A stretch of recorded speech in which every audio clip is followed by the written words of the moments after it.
Welcome everyone. As Louise said, I'm the content lead for primary PSHE at Twinkl, and this TeachMeet CPD is all about the newly updated RSHE guidance and how we can be implementing it in our schools. So let's start with our aims for today. By the end of this session, you will hopefully understand the key changes in the updated RSHE guidance, knowing the important things that are either completely new or different enough to impact our teaching.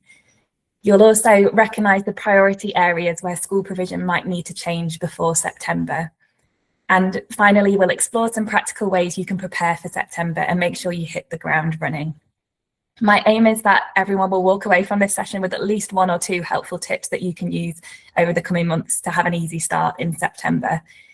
I do apologise in advance for the sheer amount of information there is in this session. We probably could have split this into 3 or 4 different sessions, but you're all very busy people. So we're going to power through in one, and hopefully you'll all come away with some clear steps that you can take next. This session will be applicable for all schools, though the focus is more on primary settings. So if you would like to run us to run some additional sessions that focus more specifically on your type of setting, whether that's early years, specialist, secondary, please just let us know. But let's start at the very beginning. So what is RSHE? RSHE stands for Relationships and Sex Education, which is sometimes on its own called RSE, and Health Education. It has quite a unique place in the curriculum with its own statutory guidance that sits outside of the general national curriculum for other subjects. And in that way, it kind of has its own unique purpose too. So the DfE position RSHE as a key part of helping prepare pupils for the opportunities and responsibilities of adult life. It's not so much about academic progress in the same way as other subjects, but it's more about preparation for their futures. In that way, it plugs something of a gap in the wider curriculum and focuses in on the skills that all children and young people need to thrive. It also attempts to address safeguarding needs, preventatively protecting young people from harm. As a subject, I'm struggling to say it now, RSHE covers a wide range of areas, including things like safe relationships, digital wellbeing, basic first aid, and so many more. There's so many areas that come under this umbrella. By nature, you can imagine it was always going to need regular updates. It's important, particularly from a safeguarding perspective, that it addresses the up-to-date experiences of children and young people and the risks that they are facing today. And I think many of us too will recognise that the need for teaching these skills has only become more critical over recent years, whether it's the rise of digital products or the impact of the COVID lockdowns or many other things that I'm sure we could all mention. We probably all have our own individual theories about what's going on for young people at the moment, but I think that anyone who's been in a school over the last few years can see the lack of readiness many of our young people have to face the adult world. So in its own way, RSHE is one small but very key part of a plan to address that. So if I can just briefly take you back in time, the original RSHE guidance, I'm sure many of us remember, became statutory in September of 2020. So that was compulsory across the whole of England for the first time. Then in May 2024, the previous government released a draft copy of updated RSHE guidance. And I mention this just because it did cause quite a stir at the time, which some of us will remember, but it's important to note that this never became statutory. This was the one that had all sorts of age guidance and restrictions on when certain things could be taught. There was a consultation period after this draft was released, but it didn't go any further. Then in July of last year, the current government released new revised guidance. There wasn't much sign of what had come in that previous draft, but there were several really key changes that we will be going through in detail today. And that guidance becomes statutory in September of this year. So schools had a year to prepare and adapt their coverage to that new guidance. So that's the background context, but let's get into the details. What has changed in the new version of this guidance? If you've had the joy of reading through the guidance yourself, you'll have seen that almost the first thing you come across is a new set of guiding principles for RSHE. These provide some helpful guidance of what should be underpinning any RSHE provision in all schools. So these are: Thirdly, engagement with pupils. So an RSHE curriculum should be developed with pupils to make sure it's relevant and engaging for them. Also, engagement and transparency with parents. We will come back to this later, but similarly, RSHE should be developed in consultation with parents, and it's key that all RSHE materials are available to parents. Also, positivity. So the focus should be on building positive attitudes and skills and demonstrating healthy norms, avoiding presenting information in a way that might cause alarm or distress children and young people. Also, careful sequencing. So skills should be developed right from the beginning of schooling and sequenced so topics are covered before children and young people are likely to experience them in their real lives. That's a slight shift from how it used to be, so that we're trying to get to issues before they're experienced. Or it should also be relevant and responsive. So RSHE should always be age appropriate and relevant to the experiences of a particular cohort in their particular school setting. So you need to be thinking about the context of your setting and what your cohort are experiencing and how you can tailor your content to them. Also, skilled delivery of participative education, which is a complicated way to say that the people who are delivering RSHE should be well trained. They should know what they're talking about. They should have confidence in what they're saying, and they should be able to do this in a way that helps children build confidence too. And finally, there should be a whole school approach to RSHE. RSHE is best supported by other school policies, so that we're thinking about things like our behaviour policies, our safeguarding policies. At its best, it should be something that is embedded into a whole school and the whole school systems.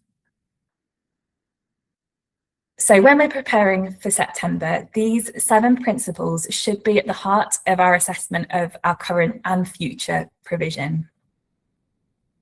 So we do need to keep these principles in mind, but the bulk of the RSHE guidance is taken up by objectives that must be met by the end of primary, and then a second lot of objectives that must be met by the end of secondary. So I am going to run through the key changes in these objectives. And again, I do want to apologise for all the text on the next few slides. I didn't want to shortchange you and skim over details, but you will receive these slides after the session. So please do go back through at your own pace. So perhaps the biggest change in this new guidance has been around online safety and digital wellbeing. Not surprisingly, the digital world has moved on significantly since 2020, and the RSHE guidance needs to reflect that. New objectives particularly focus on risks online, including a new objective around the minimum ages for social media and apps. The risk of materials shared online being circulated further. I know this is a huge and growing safeguarding concern in many schools, secondary and primary schools. They also talk about the risk of coming across inappropriate or upsetting content online and what to do and where to go for help. Also, risks linked to online gaming, monetization, financial harms online, and also that gaming in itself can be addictive.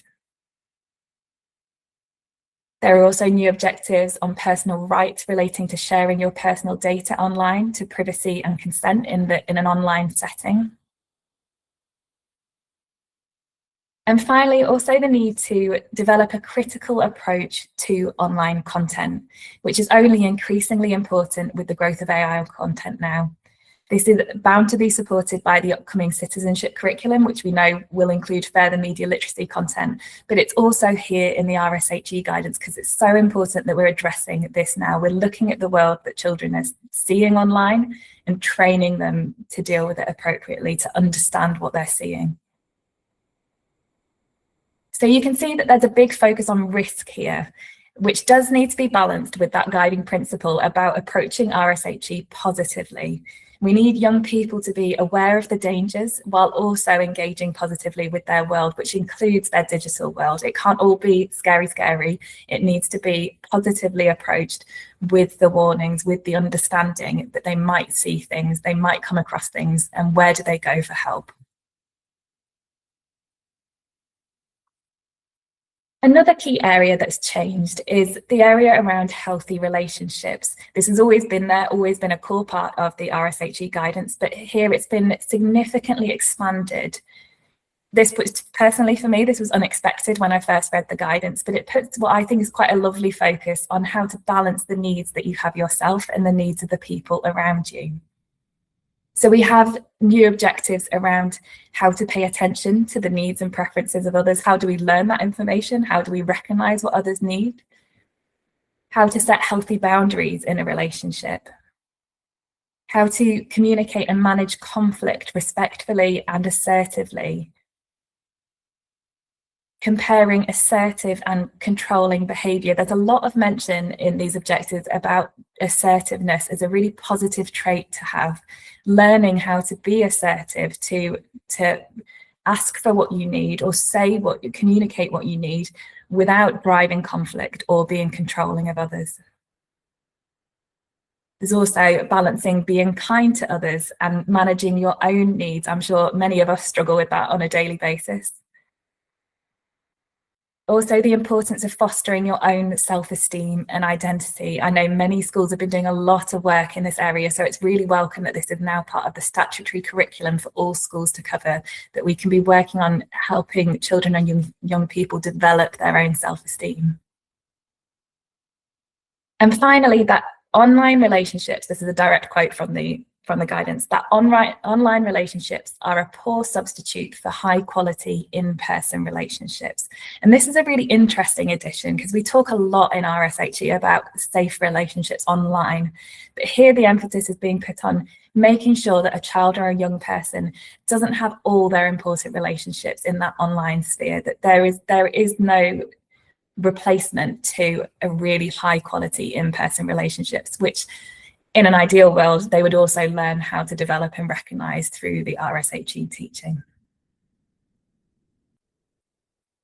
There are an additional couple of key areas that are worth highlighting. The first is that personal safety has become a new topic. So that's all focused on keeping yourself safe, spotting hazards, assessing risk. I think all schools will have already been covering this, but it's good to see it come here in the statutory guidance.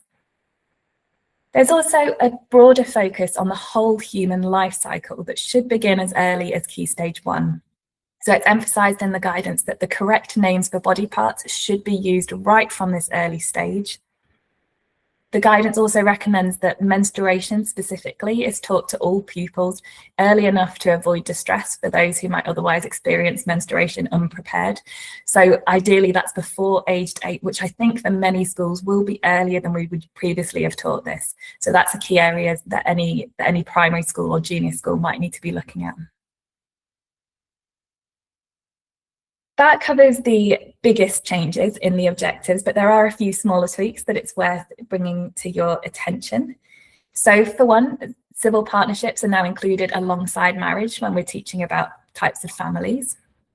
We also have a few different changes that are to do with emotions, and these really focus on recognizing that certain uncomfortable emotions are a normal part of life. So like we have loneliness here, that loneliness is something that everyone will experience at some point in their life. Also that worry and feeling down are not in themselves signs of a mental health condition.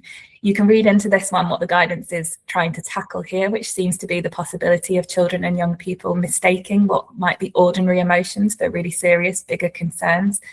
So I think we do need to make sure we're balancing this with an awareness of what is normal for each individual child and what is a concern for that individual child. So this will need to be handled carefully to make sure we're getting the balance between what being realistic about what's a normal part of life and also encouraging children to develop the skills to understand when something's wrong. Also, the inclusion of grief and bereavement and that they affect people differently. We also have the addition of the importance of a healthy relationship with food, which is quite a key difference here that we probably wouldn't have necessarily talked about before. So beyond the knowledge of just what is involved in a healthy diet, how do we make sure that our young people have a healthy relationship with eating and with their bodies as well? Also good sleep hygiene, and particularly the impact of screens on sleep. We've also got the addition of the risks of vaping and other nicotine products. This is just a straightforward update. We were very out of date just talking about smoking. So now we've got some extra bits that, of course, are more relevant to our young people. There's also a change in the language around exercise, which is now called physical activity within the guidance. And there's no more mention of vigorous physical activity. Instead, that's been changed to moderate. So encouraging things that are good for people's health and well-being generally. And just to briefly mention, while most of the changes here have included adding new content, there are a few bits that have been removed from the guidance. And this includes no more mention of showing due respect to those in positions of authority. This hasn't been replaced by anything either, so there does seem to be a choice here to remove that and remove the connotations of that objective. Also, there's been the removal of permission seeking and consent at primary level. So now consent will only be taught in the context of data online. So consenting to have your data shared online rather than anything to do with relationships at primary level. Those objectives about consent will come in at secondary now. Okay, so that about covers what's changed within the objectives themselves.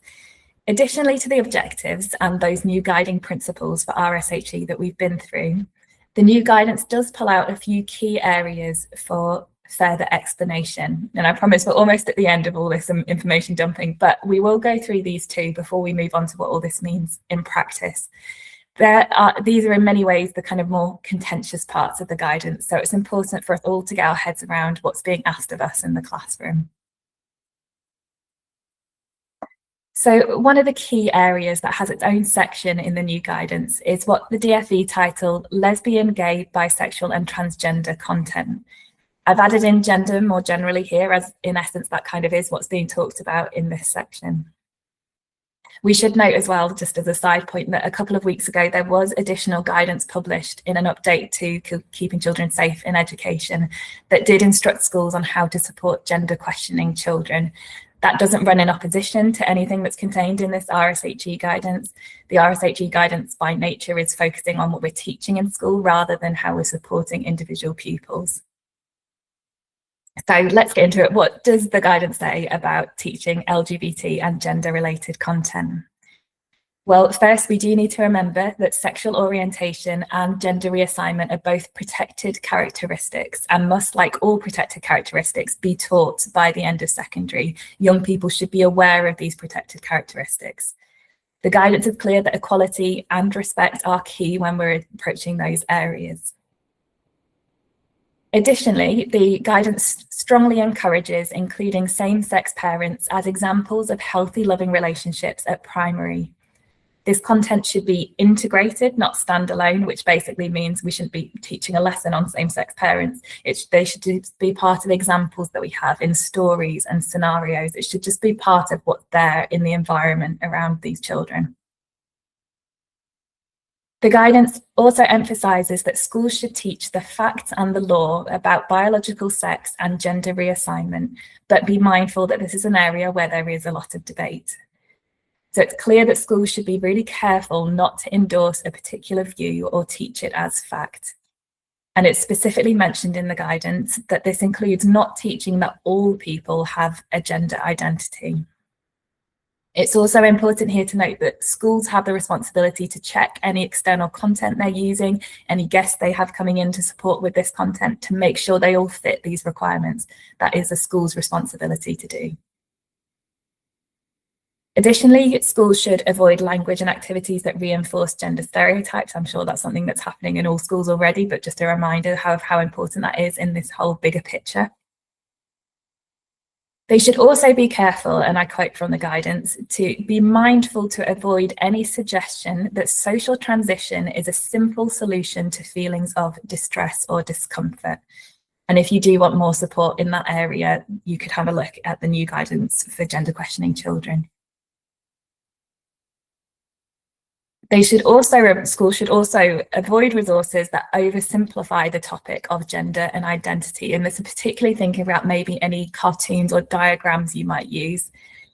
Avoid resources that perpetuate stereotypes and avoid resources that might encourage pupils to question their gender. And finally, any external resources should be used in consultation with parents. And we will come back to parents again as we move forward, but you can see that's a common theme through this guidance.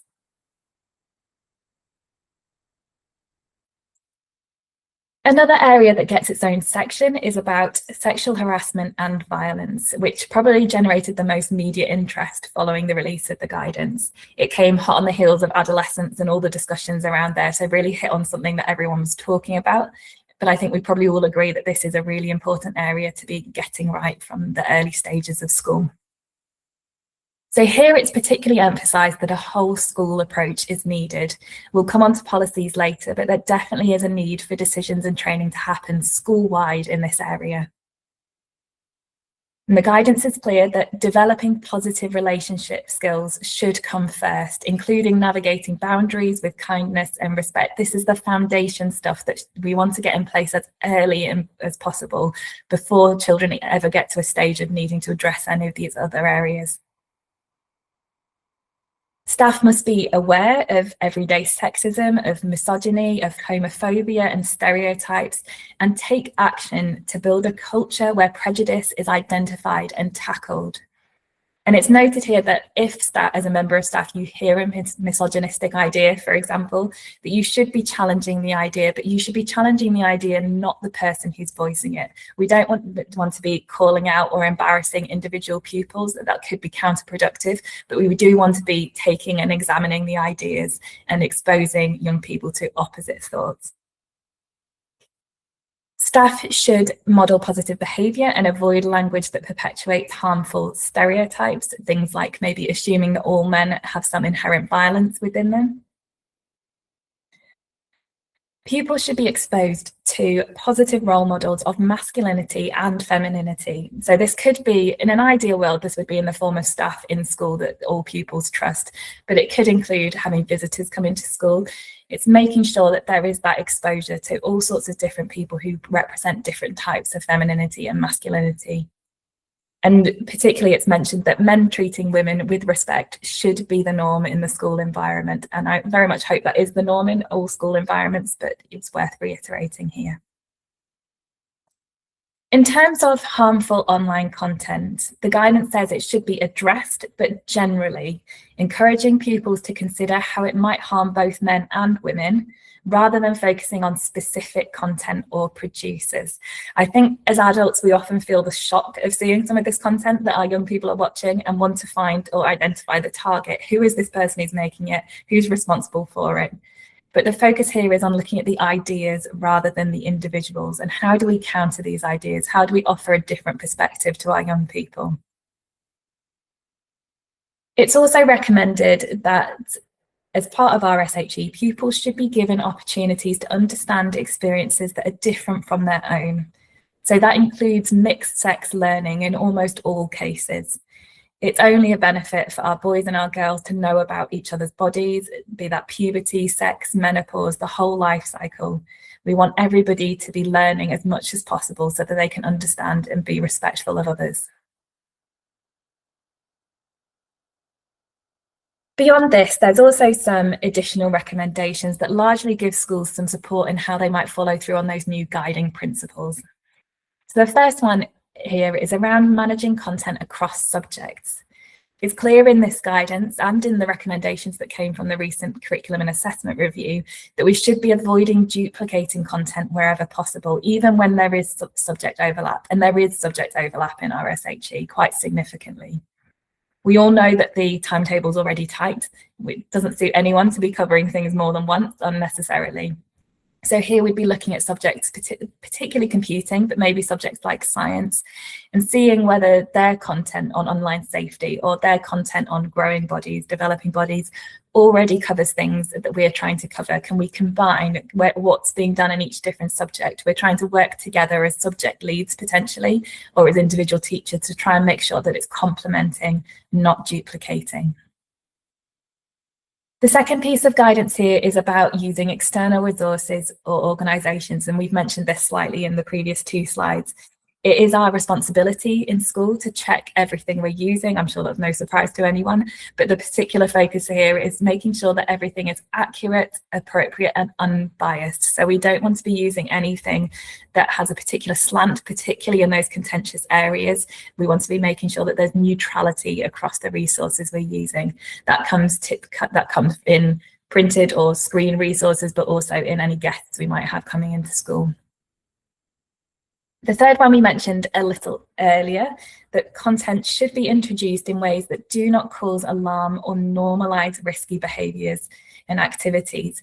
We might find that we are introducing topics a little earlier than we would have done previously with this new guidance, but we want to do it in a way that is not causing alarm for our younger pupils, or not making it seem like some of these things are normal, but still prepare them for the risks that they might face.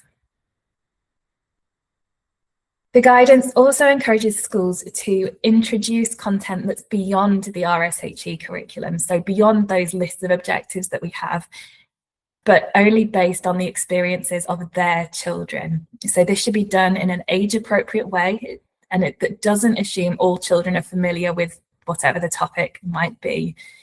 So, for example, and this happened in a school I worked in, if it became clear that there were concerns around pornography use in a Year 6 class, it may be appropriate to address this with some additional teaching. That is not part of the primary RSHE guidance, but it might be appropriate to do this. But it should be introduced cautiously, with an understanding that not all children in that class will have familiarity with what you're talking about, and ideally in consultation with parents too. So the guidance opens the door for this because it understands that that might be really important from a safeguarding perspective, but it should be done very cautiously and carefully and in collaboration. Content should be matched to children's experiences and accompanied by broader support. What this means is things like, if we're teaching about menstruation, we should also be signposting to where pupils can go to access period products. We're teaching things to be really practically useful in pupils' lives, so we need to follow through with that and give them extra guidance and support where that's appropriate. And finally, we're back to parents. Parents should be shown a representative sample of resources with all materials viewable on request. This transparency with parents is reiterated again and again and again through the guidance, so it will be a key factor in the action plan we're about to move on to.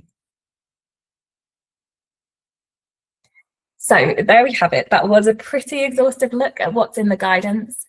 I hope that was useful as a summary or a refresher, but now we're going to get a bit more practical.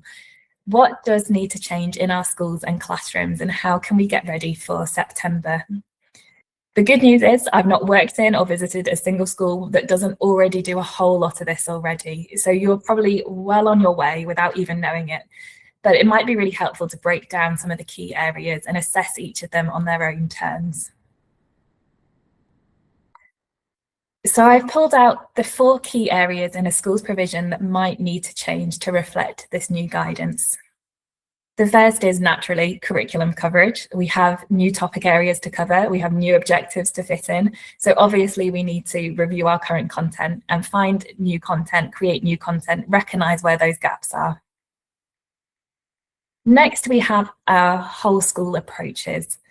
A lot of the new guidance speaks about approaches that should cover a whole school, so we need to take a look at our policies and ensure we have up-to-date, consistent approaches across the school. The third thing to consider is our plans for addressing safeguarding content in RSHE, specifically how we're teaching that preventative content related to safeguarding, and also how we are reacting responsively to safeguarding needs of our pupils and their communities. The new guidance does talk a lot about this, so we do need to have it a bit planned in how we do want issues to be approached and responded to as part of RSHE. And finally, but very critically, we need to look at our transparency with parents. The new guidance makes black and white our responsibility to be proactively sharing our RSHE content with parents. So we need a plan for this. How are we going to do it? Whose responsibility is it? And do we have any plan for if concerns might do arise from parents? Hopefully, by focusing on these 4 key areas, we should be able to get our schools thoroughly ready for September. So we're going to go through them each in a bit more detail now.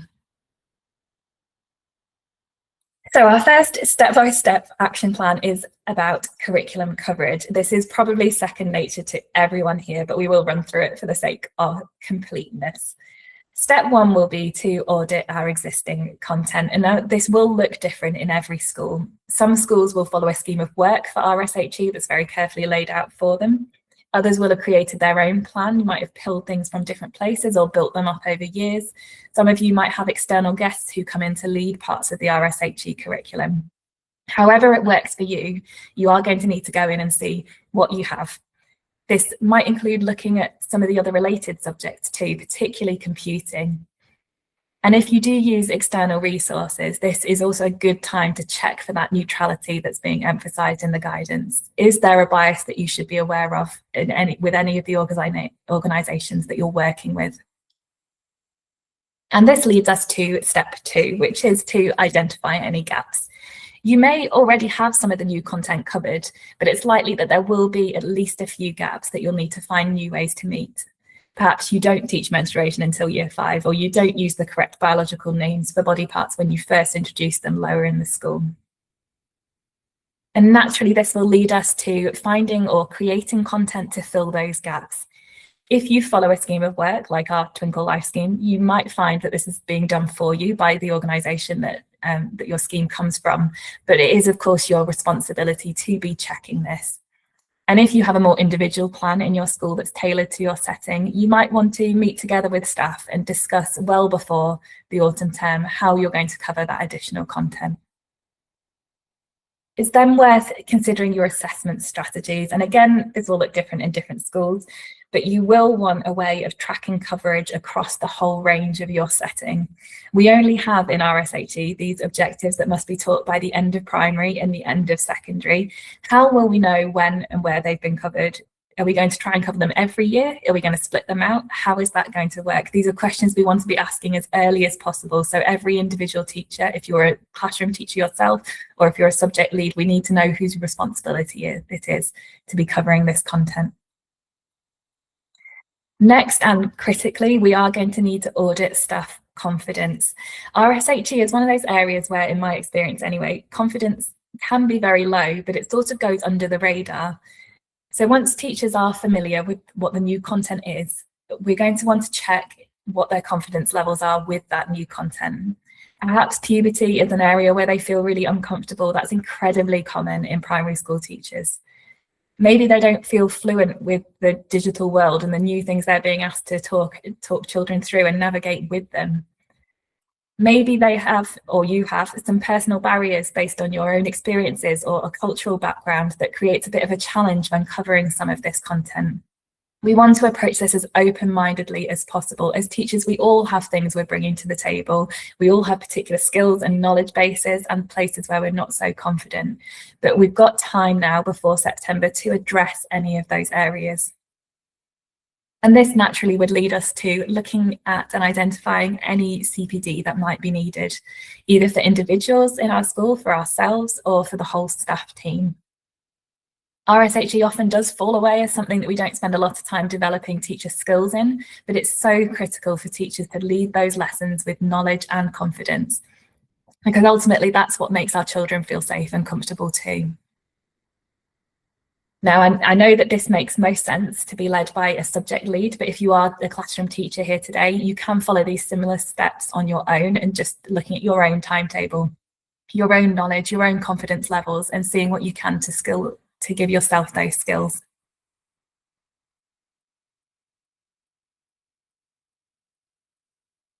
So we've looked at curriculum coverage and planning, but so much of the guidance was actually about broader support across a whole school.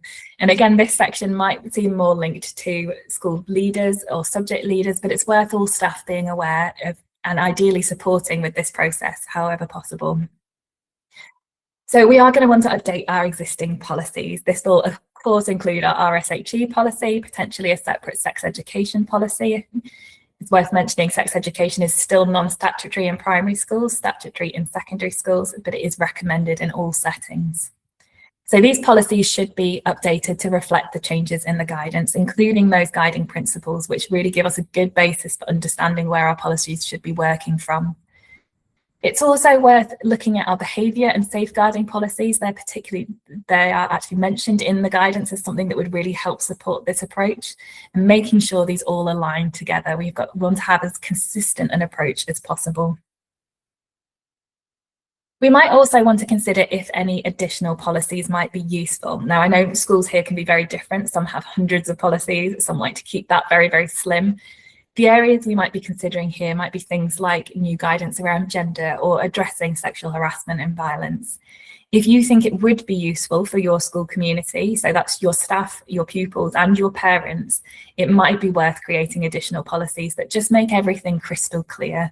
It can make things so much easier down the line if you have a clear policy to refer and point to. Another area that needs to be looked at on a whole school level is representation. So the guidance was clear that we should be including same-sex parents, for example, in primary education. This doesn't need to be in RSHE, and it certainly shouldn't be exclusively in RSHE. So this is a perfect time for a review of our coverage across the school and our diversity of our representation in our stories, our lessons, and the experiences that we expose our pupils to. In this process, it's also going to be important to be collaborating with the whole staff team, and that's not just the staff that will be teaching RSHE. The guidance is clear that attitudes across the whole school need to be consistent and in line with the positivity that's in the guidance, the neutrality that's recommended. So that might mean that there's a need for training for all school staff, or certainly there will be a need for clear communication with anyone who works with your pupils before September. What is the approach you're taking? What is the expectation about how they are going to speak about these topics with children and young people? And similarly, it's going to be important to keep governors in the loop as well about these changes, particularly anything that's changing on a whole school scale, and how you're going to track progress or track success in these areas. So let's move on to safeguarding and responsiveness. Now, I personally feel that this is a particularly challenging area, so it's very important to plan ahead for, though not the most obvious to know how to do this. The guidance makes clear that RSHE has a key role in safeguarding in a school, both proactively, so teaching content so children are prepared for risks that they might encounter, but also reactively, addressing concerns as they arise. And this sounds fantastic, but as we all know, our timetables don't generally have tons of extra space for additional teaching. And then adding to this the requirement that our RSHE content is specially tailored to our school and our cohort. This can really challenge our reliance that so many of us have on existing resources or schemes, which obviously don't have that level of personalisation to our personal setting. So there are some real challenges here. And while this is a smaller area to consider than some of the others, I do think it's important to be thinking about it now. So I've just put 5 questions on here that I think are worth considering as we're going through the rest of our preparations for September. So to start with, we will want to consider what is relevant to our local area. Relevant as a word comes up a lot in the guidance. We need all our RSHE resources and lessons to be relevant for our children, our cohort, our local area. It's doubly important because this is something that Ofsted are particularly looking for at the moment. So how are schools tailoring their safeguarding content to their local environment? This might, the example Ofsted give is the literal geography of your school. Are you by a big road or a train line or a lake? How is that feeding into your RSHE coverage? So this is important to consider. Are you thinking specifically about your setting when you're preparing things or planning in where these lessons are going to come in? Consider too whether you will involve any local partners in your RSHE. Are there organisations in your area that might be able to offer a really tailored service to address some RSHE related concerns? That might be a local NHS trust that have something going on that they can support with healthy eating maybe, or something, one of the other health objectives. It could be a part of the police force coming in to speak about something that's specific to your area in terms of safety. Can you involve other people to really give that really tailored service to your children? And how are you going to ensure that your content is truly relevant to your pupils? How are you going to learn what they are actually going through? What are they experiencing? What are they seeing? Will you do regular pupil voice surveys? Maybe you'll have a pupil team that are responsible for RSHE that you get feedback from regularly.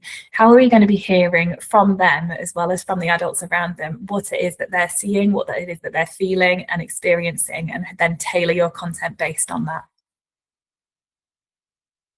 Very, very key. Do you have time to go off timetable to address responsive issues? And if not, how can this be built in? I almost feel mean asking this because it's not any individual teacher's responsibility, but it is a requirement of this guidance to respond to what's around you. So is there time to do that? Is there flexibility within your RSHE coverage that there are certain lessons you can swap in and out?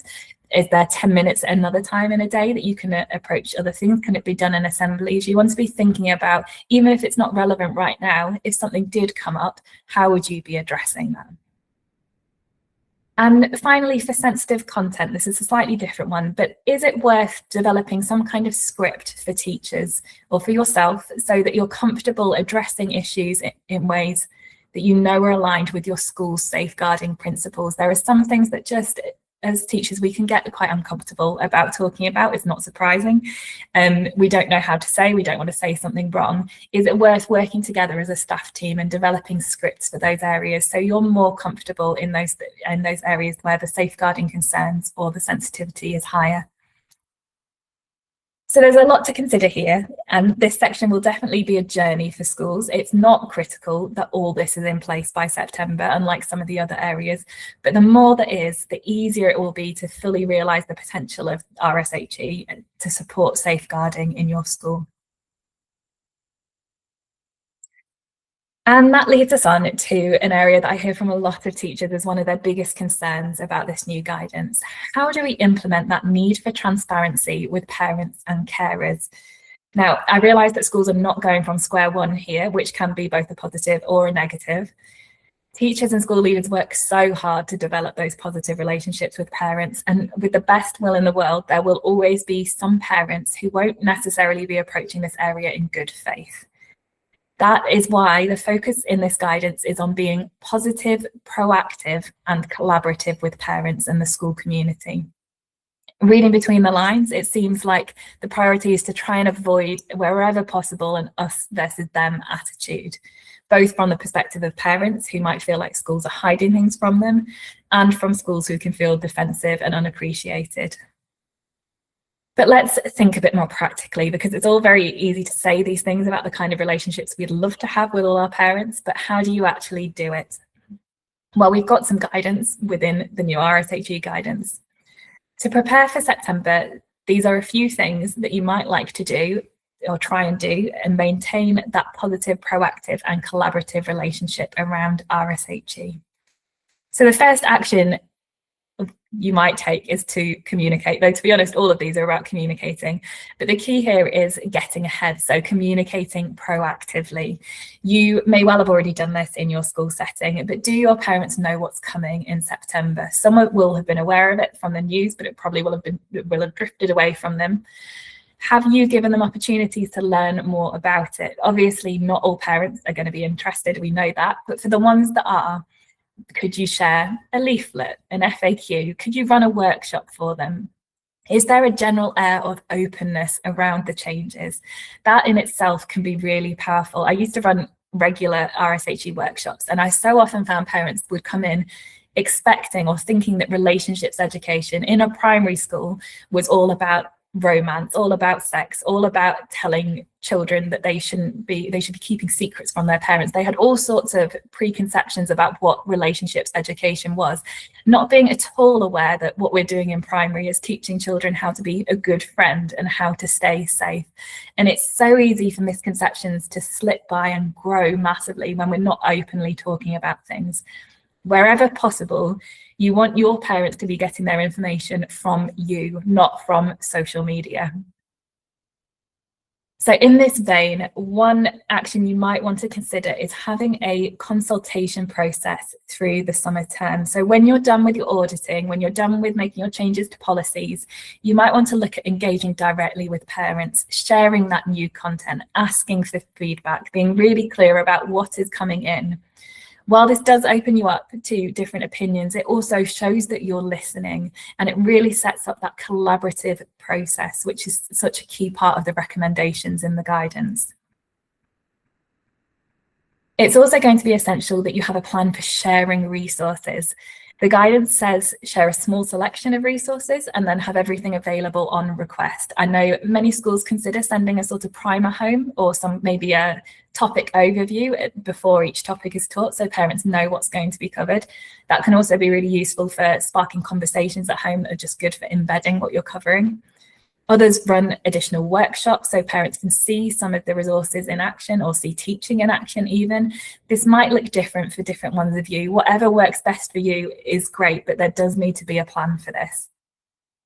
And just a word on external providers. If you do source your RSHE resources or some of your RSHE resources from external companies, whether that's us at Twinkl, anywhere else, they are required to allow you to share their resources with parents. So it's worth checking in with them just in case they have a nice, easy way for you to help you do this, but they are required to allow you to share it. The public interest of sharing the content trumps any other clauses they might have in their content. So just an FYI if any of you are going through that process at the moment.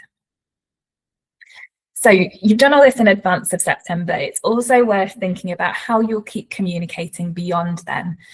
Are you going to be sending home regular updates about what's being covered? Will there be yearly consultations where parents can come in? How are you going to keep up that communication? This isn't a one and done process. It's a collaborative process ongoingly. So how is that going to continue past September?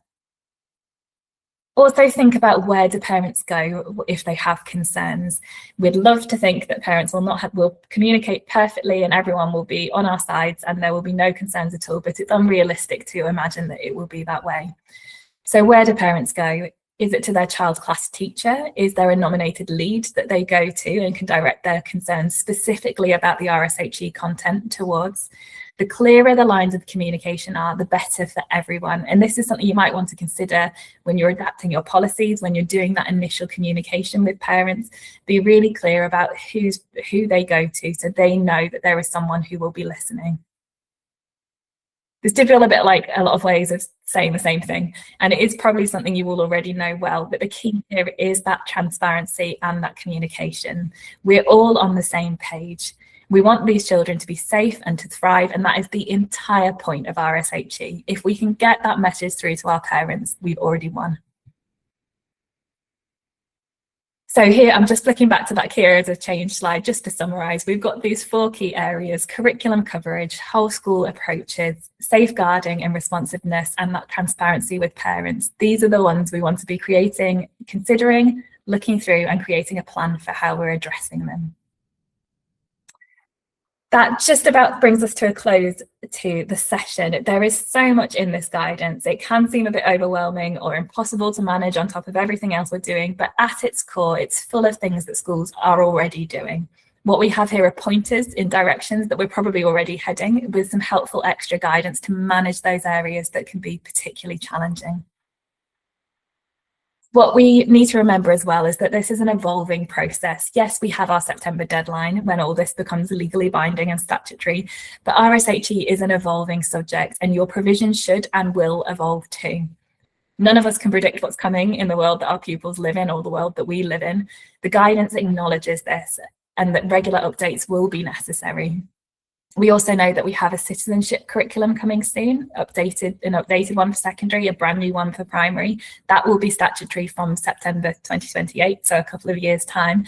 This will no doubt have some impact on how we teach RSHE because there's a lot of common ground there, though they have promised that there won't be overlap with the new RSHE objectives. So all this to say, we need to take 1 year at a time and do the best for our pupils right now, remembering that the entire point of RSHE is to prepare pupils as best we can for the opportunities and responsibilities they'll face as they grow. Thank you all so much for attending today and for taking time out of your busy timetables. I hope it's been helpful and you all have at least 1 or 2 things that you can take away that might support you as you prepare for September.